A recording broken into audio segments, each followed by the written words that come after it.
I'd move to a new town. This was much nicer, cleaner, quieter town than the one I lived in before. Not the sort of town you'd expect to have things wrong with it. There was a very big public park right in the center. It housed rows upon rows of swinging slides infested with snake-like tunnels that weaved around the playground, providing a maze for the children to lose themselves in their games.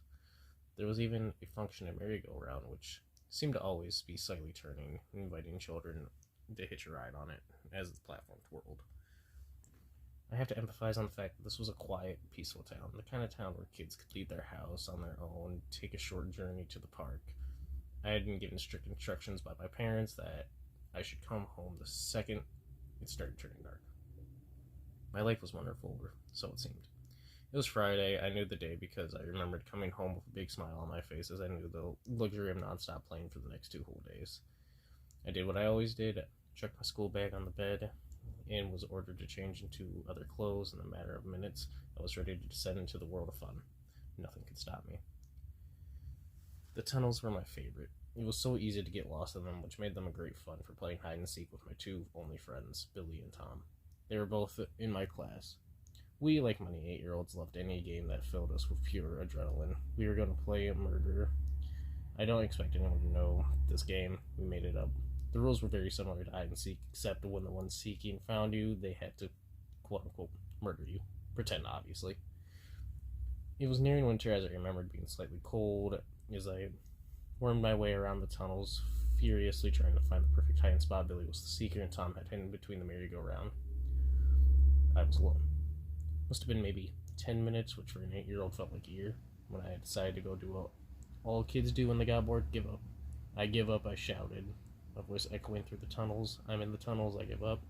I heard a sudden shuffle from the one end of the tunnel. Now, I don't know why, but I froze still. I didn't call out again, I just waited. Something wasn't right. Billy would always say something before coming in. After someone in the tunnel, he'd always congratulate them on being the last to be found, or cheating by hiding in the endless maze of tunnels. As I stood frozen, the shuffling grew louder, and I could tell it was starting to get dark outside as the tunnels slowly began to lose any light in them, slowly but dropping it into darkness. I began to slowly shuffle backwards. The shuffling ahead of me grew louder as if somebody or something way too big for the tunnel was trying to navigate around. Come out, it's time to go home now. A very creepy voice echoed through the tunnels. It sounded like a grown man that talks to children, talking slightly higher pitched. This was definitely wrong. I probably would have come out with the voice if the voice was outside, but it wasn't. It was inside the tunnels. Why would an adult crawl inside? As I was shuffling further and further back, the face of an old man appeared in the darkness ahead of me. Patches of hair on his head and a defined look of someone who hadn't showered in the last week. I couldn't see what he was wearing, but I knew it was tattered old clothes. He had a sharp, scraggly beard, which was prepared with dirt. The second we made eye contact, he just smiled at me, reveling in his filthy, unbrushed teeth, which had blotches of brown and black covering them entirely. I panicked and turned around and began shuffling on all fours as fast as I could. The shuffling behind me grew louder and louder. He was chasing me. I sped through the maze what felt like an eternity. I stopped when my legs refused to move anymore. I'd taken so many twists and turns, even I got completely lost. I don't want to hurt you, I just want to talk, the voice echoed through the tunnels. I could tell he was nearby. I pressed my body against the bottom of the small and narrow tunnel and listened. He continued to make soft, cooning noises, begging me to come out and pretending and present myself to him. I laid in that tunnel for hours, no exaggeration. Even after I heard him curse to himself and angrily force his way out of the tunnel, I continued to wait. Thoughts raced through my mind of me coming out in the tunnel, to be met by him, to be met by that smile, and be met by him greeting me again. In the darkness of the tunnel, I could make out a blue flashlight outside. I heard frantic voices calling 3 names repeatedly: Billy, Tom, Michael. That's when I heard my name. My heart slowly began to calm. My parents had come. I easily shuffled out of the tunnels, guided by the wet dirt scrapings along the walls of the tunnels, the way the man must have made out when he was leaving. Outside, I was greeted by several police cars, flashlights, There were groups of adults with concerned looks on the faces. I recognized for two of them.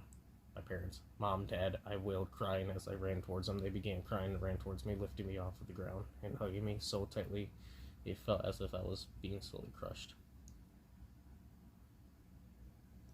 Billy and Tom were taken that evening. They were later found hidden in a nearby skip, mutilated. They had been brutally massacred. Their skulls had been caved in with a large iron bar, and their bodies had deep cuts everywhere. Large pieces of glass found buried in their backs.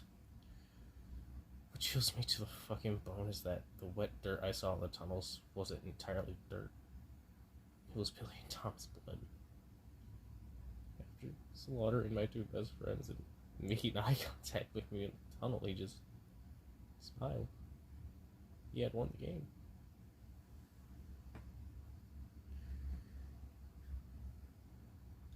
Well, that was my short video that's been like 5 months, I believe, since I last uploaded, and I promise you guys I will be uploading more soon. I just wanted to get this one out of the way just so there was something new out. Thank you for watching. Make sure to like and subscribe. Thank you.